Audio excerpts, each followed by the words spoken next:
Doctor Prabha Mathapati, ಶುಭ್ರ ಆರೋಗ್ಯಧಾಮ, ಮಹಾಲಕ್ಷ್ಮಿ ಬೆಂಗಳೂರು. ಇವತ್ತು ನಾವು ಸ್ನೋರಿಂಗ್ ಬಗ್ಗೆ ತಿಳ್ಕೊಳ್ಳೋಣ. ಸ್ನೋರಿಂಗ್ ಅಂದ್ರೆ ಏನು? While sleeping there will be harsh loud sound ಅಂತ ಹೇಳ್ತೀವಿ. ನಿದ್ದೆ ಹೋದಾಗ ಹಾರ್ಶ್ ಲೌಡ್ ಸೌಂಡ್ ಏನ್ ಬರುತ್ತೆ, ದಟ್ ಈಸ್ ಕಾಲ್ಡ್ ಸ್ನೋರಿಂಗ್ ಅಂತ ಹೇಳ್ತೀವಿ. ಕನ್ನಡದಲ್ಲಿ ಗೊರಕೆ ಅಂತ ಹೇಳ್ತಾರೆ. ಯಾಕೆ ಬರುತ್ತೆ ಇದು? What is the reason behind this?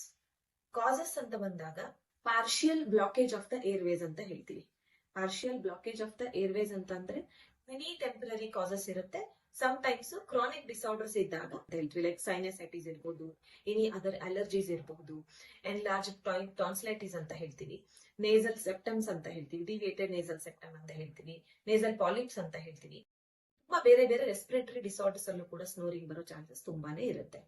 Other causes ಅಂತ ಬಂದಾಗ ಯಾರಿಗೆ ಆಲ್ಕೋಹಾಲ್ ತುಂಬಾ ಅಡಿಕ್ಷನ್ ಇದೆ ಅವ್ರಿಗೆ ಕುತ್ತಿಗೆ ಭಾಗದಲ್ಲಿ ಒಬ್ಯಾಸಿಟಿ ಅಂದ್ರೆ ತುಂಬಾ ದಪ್ಪ ಇದ್ದು ಕುತ್ತಿಗೆ ಭಾಗ ಯಾರಿಗೆ ಜಾಸ್ತಿ ಇರುತ್ತೆ, ತುಂಬಾ ದಪ್ಪ ಇರುತ್ತೆ, ಅವ್ರಿಗೆ ತುಂಬಾ ಗೊರಕೆ ಬರೋ ಚಾನ್ಸಸ್ ಇರುತ್ತೆ.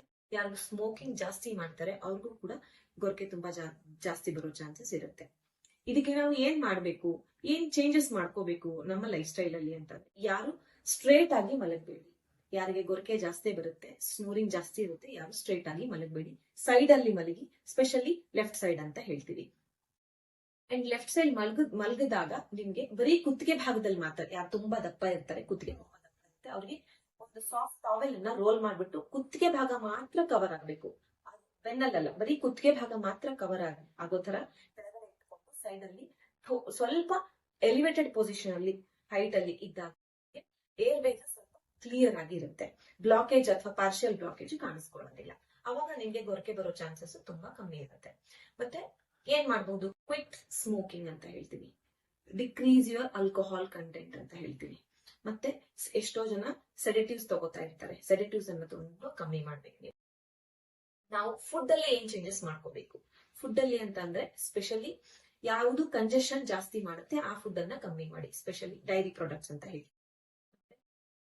ಡೈರಿ ಪ್ರಾಡಕ್ಟ್ಸ್ ಬಿಟ್ಬಿಟ್ಟು ಕಫ ಜಾಸ್ತಿ ಮಾಡೋ ಪದಾರ್ಥಗಳು, ಫ್ಯಾಟಿ ಫುಡ್ಸ್ ಅಂತ ಹೇಳ್ತೀವಿ, ಶುಗರಿ ಫುಡ್ಸ್ ಅಂತ ಹೇಳ್ತೀವಿ, ಮತ್ತೆ ಪ್ರೊಸೆಸ್ ಫುಡ್ಸ್ ಅಂತ ಹೇಳ್ತೀವಿ, ಈ ನಾನ್ ವೆಜ್ ಫುಡ್ಸ್ ಅಂತ ಹೇಳ್ತೀವಿ. ಇದರದೆಲ್ಲ ನೀವು ಕಮ್ಮಿ ಮಾಡ್ಬೇಕು. ಏನ್ ತಗೋಬೇಕು ನೀವು? ಆಂಟಿ ಆಕ್ಸಿಡೆಂಟ್ ಫುಡ್ಸ್ ಅಂತ ಹೇಳ್ತೀವಿ, ಲೈಕ್ ಲೆಗ್ಯೂಮ್ಸ್ ಅಂತ, ಮಿಲ್ಲೆಟ್ಸ್ ಅಂತ ಹೇಳ್ತೀವಿ, ಲೆಂಟಿಲ್ಸ್ ಅಂತ ಹೇಳ್ತೀವಿ, ದವಸ ಧಾನ್ಯ ಕಾಳುಗಳು, ಈ ತರದ್ದು ಜಾಸ್ತಿ ತಗೊಳ್ಳಿ ಯಾರಿಗೆ ಸ್ನೋರಿಂಗ್ ಇರುತ್ತೆ ಅವರು.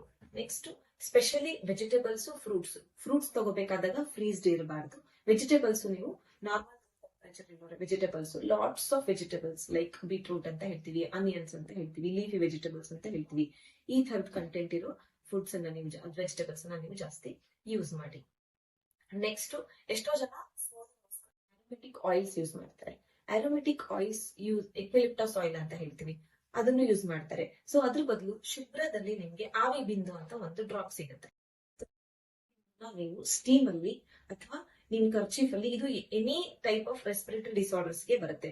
And snoring also it is very good ಅಂತ ಹೇಳ್ತೀವಿ.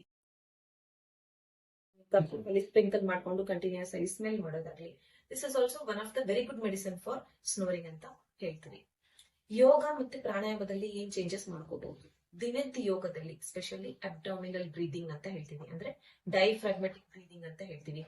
ಅದನ್ನ ನೀವು ದಿನ ಬೆಳಿಗ್ಗೆ ಸಾಯಂಕಾಲ ಮಾಡೋದ್ರಿಂದ ನೀವು ಸ್ನೋರಿಂಗ್ ಬರ್ತಾ ಕಮ್ಮಿ ಆಗ್ತಾ ಬರುತ್ತೆ. ಪ್ರಾಣಾಯಾಮ ಅಂತ ಬಂದಾಗ ನಾಸಿಕ ಮುದ್ರದಲ್ಲಿ ಅಲ್ಟರ್ನೇಟ್ ನಾಸ್ಟ್ರಿಲ್ ಬ್ರೀದಿಂಗ್ ಅನ್ನ ಮಾಡಿ. ನಾಸಿಕ ಮುದ್ರ ಅಂತ ಹೇಳ್ತೀವಿ. ನಾಸಿಕ ಮುದ್ರದಲ್ಲಿ ಅಲ್ಟರ್ನೇಟ್ ನಾಸ್ಟ್ರಿಲ್ ಬ್ರೀದಿಂಗ್ ಅಂತ ಅಂದ್ರೆ ನಾಡಿ ಶುದ್ಧಿ ಪ್ರಾಣಾಯಾಮ. ಬೆಳಿಗ್ಗೆ 10 ರೌಂಡ್, ಸಾಯಂಕಾಲ 10 ರೌಂಡ್ ಮಾಡೋದ್ರಿಂದ ಕೂಡ ನಿಮ್ಗೆ ದಿನೇ ಕಮ್ಮಿ ಆಗ್ತಾ ಬರುತ್ತೆ. ಇವತ್ತಿಗೆ ಇಷ್ಟು. ಮುಂದಿನ ಎಪಿಸೋಡ್ ಅಲ್ಲಿ ಮತ್ತೆ ಬೇರೆ ಟಾಪಿಕ್ ಜೊತೆ ಬರ್ತೀನಿ. ಅಲ್ಲಿವರೆಗೂ ಎಲ್ರಿಗೂ ನಮಸ್ಕಾರ.